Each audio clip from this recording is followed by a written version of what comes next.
மாண்புமிகு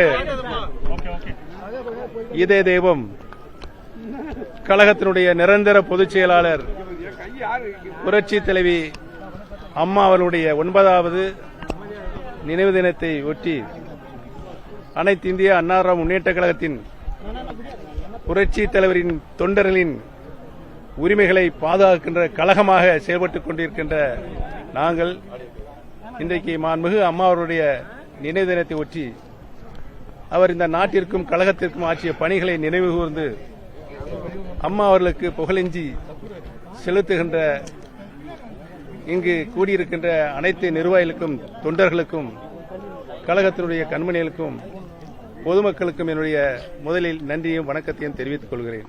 ஐயா, நீங்க மீண்டும் தேசிய ஜனநாயக கூட்டணிக்கு வர இருப்பதாக ஒரு தகவல் வருது ஐயா. அமித்ஷா அவர்களுடனான சந்திப்புக்கு பிறகு அது குறித்து உங்களோட பதில்?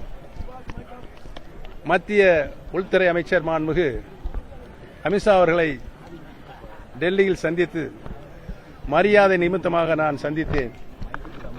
அந்த சந்திப்பின் பொழுது தமிழகத்தில் இருக்கின்ற இன்றைக்கு இருக்கின்ற அரசியல் சூழ்நிலைகளை நான் எடுத்துக் கூறினேன். அவர் கவனமாக கேட்டு தன்னுடைய அன்பான வார்த்தைகளை கூறி அனுப்பியிருக்கிறார் என்பதை தெரிவித்துக் கொள்கிறேன்.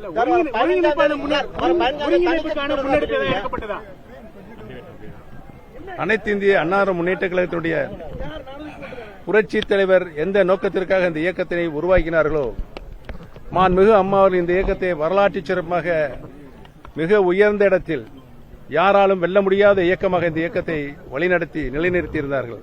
அந்த நிலை மீண்டும் தமிழகத்தில் உருவாக வேண்டும் என்பதுதான் கழகத்தினுடைய அடிப்படை தொண்டர்களின் எண்ணம், நினைப்பு. தமிழகத்தில் இருக்கின்ற பொதுமக்களுடைய கருத்தாகவும் அது இருக்கிறது என்பதனை தெரிவித்திருக்கிறேன். கேளுங்க.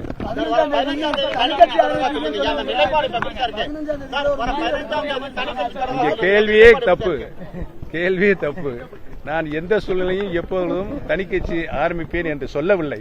நீங்கள் கேள்வி கேட்பதை தவிர்க்கவும். அப்புறம் உங்க கூட இருந்த செங்கோட்டையன் டிவிக்கு இணைஞ்சிருக்கிறாரு. ஆமா, நீங்க ஏதாவது அவர்கிட்ட பேசுனீங்களா? நீங்களும் கூட்டணி? நான் அவர் என்னிடம் பேசவும் இல்லை, நான் அவரிடம் பேசவும் இல்லை.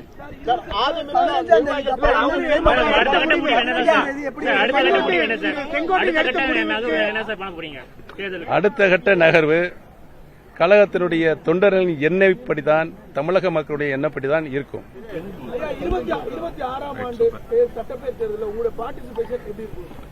ஏன் அதுக்கு அவசரப்படுறீங்க? 6 மாசம் இருக்கு, பொறுத்திருங்க, நல்ல செய்திகள் வரும். பலர் வந்து திமுக தொடர்ந்து நினைச்சுட்டே வராங்க. அதிமுக நிர்வாகிகள் பலர் வந்து திமுக நினைச்சுட்டே வராங்க. ஜனநாயக நாடுங்க அது, யார் வேணாலும் எங்க வேணாலும் செல்லலாம். நான்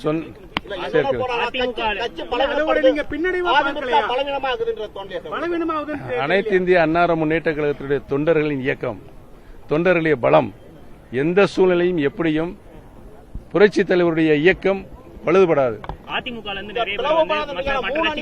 ஒருத்தர் கேளுங்க, ஒருத்தர் யார் சொன்னது? எங்களுடைய நோக்கம் கொள்கை ஒன்று. பிரிந்திருக்கின்ற அனைத்து இந்திய அண்ணா திராவிட முன்னேற்ற கழகத்துடைய சக்திகள் ஒன்றுபட வேண்டும் என்றுதான் நான் டெல்லி சென்று மாண்புமிகு அமித்ஷா அவர்கள் சொல்லிவிட்டு வந்தேன்.